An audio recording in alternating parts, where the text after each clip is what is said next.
Introduction. The night of September 10th, 2025 will be remembered as one of the darkest evenings in the history of Utah Valley University. A calm, ordinary event quickly turned into a nightmare when shots rang out inside a crowded auditorium.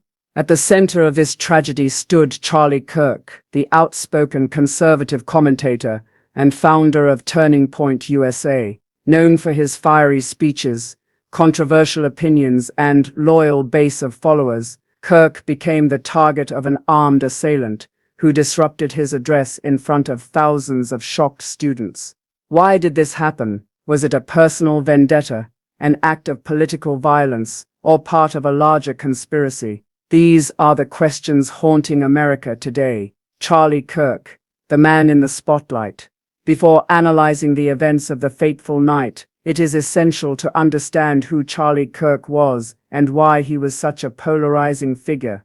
Born in 1993 in Illinois, Kirk rose to prominence at a very young age when he founded Turning Point USA in 2012, a conservative student movement designed to challenge liberal narratives on college campuses. By his mid-20s, he had become a household name among conservatives, regularly appearing on Fox News, hosting a successful podcast, and becoming a close ally to former President Donald Trump. But with fame came controversy.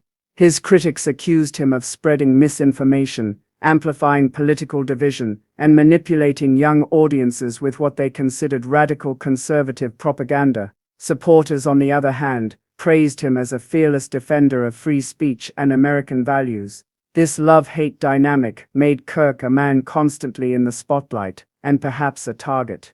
The event at Utah Valley University. Utah Valley University had been buzzing with excitement for weeks. Flyers were posted across campus, online tickets were sold out, and students lined up hours before the event to hear Charlie Kirk speak. The auditorium, filled with more than 2,500 attendees, had the atmosphere of both a political rally and a rock concert. Kirk, dressed in his signature dark blazer and open-collar shirt, took the stage confidently. For nearly 40 minutes, he delivered his usual brand of bold, provocative rhetoric, criticizing the Biden administration, warning about woke culture, and encouraging students to stand strong against the leftist agenda. Then, just as the audience erupted in applause after one of his punchlines, the unthinkable happened.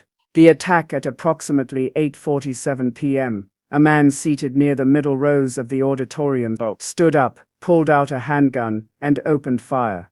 The first shot rang out like a thunderclap, followed by screams and chaos. Security personnel rushed toward the stage as students scrambled for cover. Eyewitnesses recall the scene vividly. It felt unreal. One moment we were laughing at his jokes, the next moment we were ducking under chairs as bullets flew, said a student. I saw Kirk stumble, then security dragged him off stage. People were crying, pushing, and trying to escape.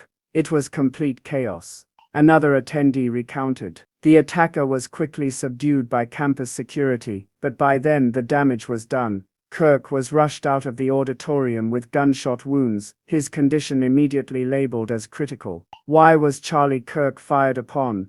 This is the question that has captured national attention. Early investigations revealed shocking details about the attacker. The shooter, identified as a 27-year-old former student, had a documented history of disciplinary issues at the university. Sources claim that he had repeatedly expressed anger toward conservative figures online and had even posted cryptic warnings days before the attack. His alleged motive, according to a police statement, was a deep-seated belief that Charlie Kirk was poisoning the minds of young Americans and promoting hate in the name of free speech. Others, however, believe the motive goes far beyond personal grievances. Some media outlets are already speculating about political groups that may have radicalized the attacker. Social media theories range from claims of left-wing extremist ties to whispers of a hidden conspiracy designed to silence prominent conservative voices before the 2026 elections.